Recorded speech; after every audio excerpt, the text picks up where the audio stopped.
aking lutuin ang liluhing bigasin na maisin na kung tawagin ay masyawin. Pakuluin natin yan mga day no hanggang mahubas at maluto siya. Ito ang panihapon ko ngayon mga inday dahil marami akong pira at mayaman ako, sabi nila. Kunya, hiwain na pod natin ang gulay no para may sudan ako. Dito mga inday, may nagsabi talaga sa akin ng gano'n na dahil dollar na daw yung kinikita ko dito sa ibang bansa. Di na daw para sa akin yung mga pagkain tulad ng saging, mais, tsaka kamote dahil pang mahirap daw yun. Bakit kaya ganyan mag-isip ang mga tao day ba? Di ko talaga magets. Kunya, hiwain na natin tong manok mga day kay mauni atong isubak sa gulay. O pwede po na ako isubak ang mga hilabtanon day. Kay usara baya ka chicken breast akong isagol kay nag-budget ko maong isagol na lang sad nako ang mga hilabtanon kay para daghag subak. Aw kuya, one isog kays manang.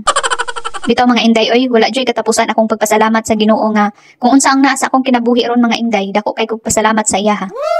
Kumbaga nasa part ako ngayon ng buhay ko na kalmado lahat.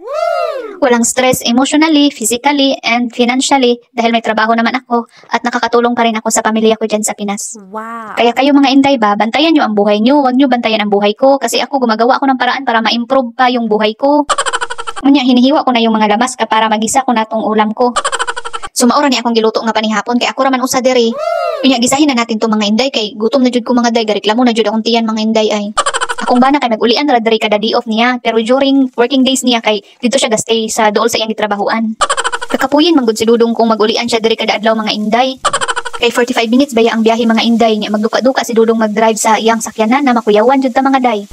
Kanya usahay among di off kay di pa magkaparehas og adlaw mga inday maong wala na jud ni time maglabing-labing mga day ay pero gadit-dit mi panagsa day may time pud mi magdit-dit day pero kanang labing-labing day wala na day oy kapoy na day. Maong ayaw mo katingala nga nang wala pa mi kabuo day kay busy mi sa mong mga trabaho day.